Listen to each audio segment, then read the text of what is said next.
I watched very few things in the month of Feb, but most of them are just great, incredible pieces of art. And no, I didn't enter theaters even in February. Yep, I was studying the whole time, but I promised myself and to y'all that I'd definitely step in the theaters in March. Till then, whatever little I've watched this month, I'd like to share with y'all. So, hello Cinefam, and welcome to fewest February. And this is gonna be a really short one, like the least amount of stuff I'd probably watch in any month this year. So, yeah, stay tuned. First thing I watched in February was obviously the fourth season of Succession. Had to continue it because I've loved it so much so far. For people who haven't heard about it, it's a show about deeply troubled and wronged people dealing with generational trauma and crisis, which results in turning them into assholes. Beg your pardon, got no alternative. Though I have intense empathy for Kendall, I can't help but relate hugely to Roman, no matter how disturbed the siblings are. At least Kendall and Roman got their way out. But very sorry for Shiv. Also, please let me know in the comments who is your favorite character on the show, where almost everyone is so sarcastic and got witty wordplay that becomes practically irresistible to watch. And I'd also like to talk about how Logan is the most terrible person on earth. I mean, on TV. He referred to Roman, his son, as a faggot just because he expressed his love for him once. And yeah, we all know for a fact that he was not joking. He gave Shiv false hopes in an entire season and deliberately took Kendall to the dead waiter's home just to mess him up. Also, I don't know if you've noticed or not, Succession comes off as a rare show if we look at the sexual aspect. I mean, sex is everywhere in it. It's flooding in the conversations and, in a way, also makes up for these sexless arrangements referred to as quote unquote couples on the show. So, there are intimate scenes of all sorts, but there's zero sex, and that looks genius to me because, including every other dissatisfaction that these characters deal with on the show, Freudian matters are also included, and because no one's getting any, we aren't seeing any. But honestly, I'm now left with a heavy and aching heart as this show ended with absolute devastation. The interesting interplay of tragedy and satire in the last episode is absolutely brilliant. I have watched it 3 times and it was so good that I don't expect to see anything so genius like that, at least in the next few years, but I would like to be surprised. Anyways, after being blessed with such brilliance, I guess I was craving for some mediocrity from Bollywood that I went on to watch Rakta Charitra 1 and 2. One was, the camera work in both the films was so over the top that it left my head reeling, and honestly, I tried my level best to connect emotionally with the film, but apologies, I couldn't. In Rakta Charitra 2, I think most actors went on with a melodramatic vibe, but Surya, man, he was still very good in this political mess. In fact, he was the one who made this watchable. So was Sudeep actually. I'd be honest with you, this duology was pretty hard to watch. So I stuck to the Tudors and continued it because I really needed to watch that and get a hold of what was actually going on in that era for an exam of mine.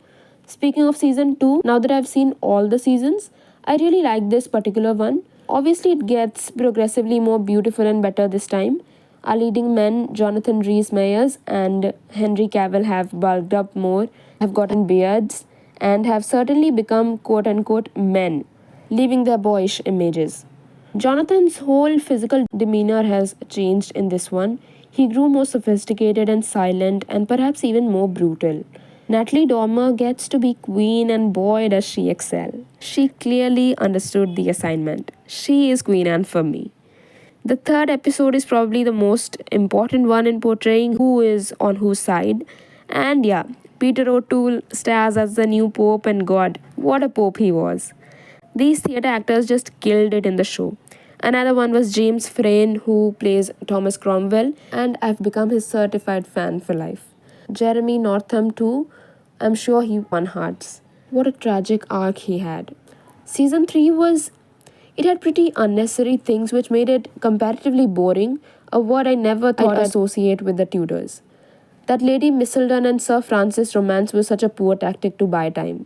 Jane Seymour is replaced by Annabel Wallis, and this season is utter chaos, and the sex is toned down, violence is not, only to be introduced in aggravating amounts in the next season, when the gorgeous and talented Tamsin Merchant becomes queen. In season 4, you obviously expect Jonathan to gain some weight. He did, but he's not fat and unattractive like the Henry we know from history. And this man will never not be attractive. Let's be real. It ends on a melancholic note, although the camera work and cinematography are better than ever. The extreme sexual nature of Tamsin's character might be odd for many, but she's just brilliant in all of her scenes. Sarah Bolger also nails some mature portrayal of Mary, and I certainly respect and admire Jonathan for the insane physical as well as vocal transformation he went through in only a span of 3 years. And no, but I really like how the show talked about many factors that are frequently overlooked when we talk about the Tudor dynasty, about Robert Aske, his protests, about Henry being on the brink of insanity after Jane Seymour's death, the dream sequences of his dead queens. It was some much needed closure for me. Henry's long standing friendship with Charles Brandon, all of it was surreal to watch. But to see all of that beauty, you need to look beyond the sex, nasty politics, and historical inaccuracies. Next up, I watched up a brilliant film set in 18th century France, and it's called Perfume, the story of a murderer.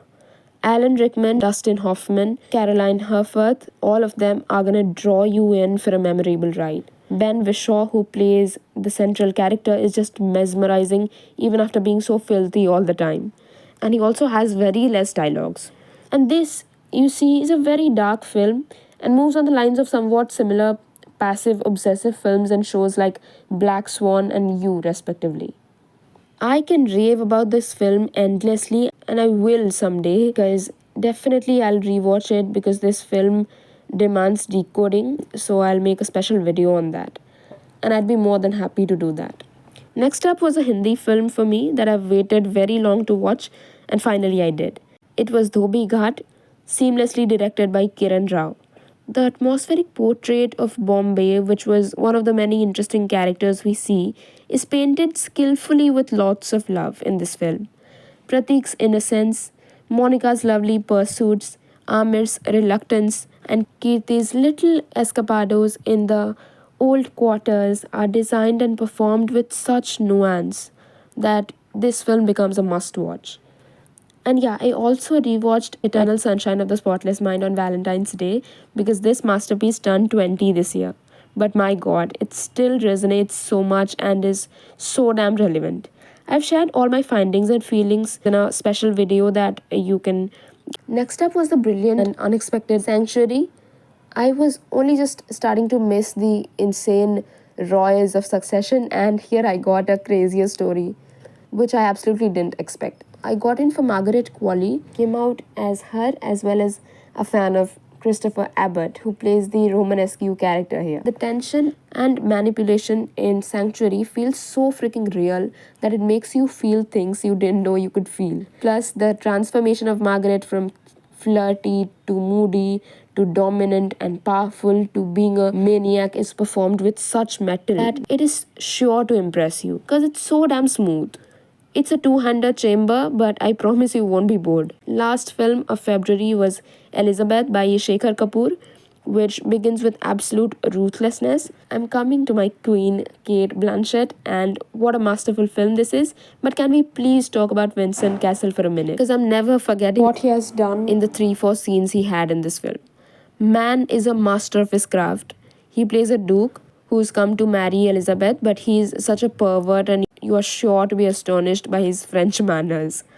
That was quite a character. The supporting cast was pretty strong, from Geoffrey Rush's witty and diplomatic Walsingham to Samantha Morton's fiendish Mary Queen of Scots to Joseph Fiennes' Robert Dudley, who I'm gonna hate with all my heart, to the supremely talented James Frayne, who later went on to play Cromwell in the Tudors. All of them were just immersed in their roles. Kate, on the other hand, she was not the lady I've known for being so eloquent, vocal, mesmerizing, talented all the time, and a walking, talking dictionary. She became Elizabeth by leaving all traces of Kate. That's all I can say about her. When I imagine the Virgin Queen, I somehow see her. And part of the imagination is also possible for the amazing work done by hair and makeup department, who also got an Academy Award for their outstanding work in the category. And that was pretty much whatever little I had watched in February. Too less I know, but as I'm talking with you, I have watched more than 50 films this year. So stay tuned to know about all of those gems. You can subscribe if you like my videos because we are really close to 1K subs. Follow on Twitter, on Letterboxd, and we can all form a safe space for cinephiles like all of us. That's all I had to say. Thank you. Thanks for watching.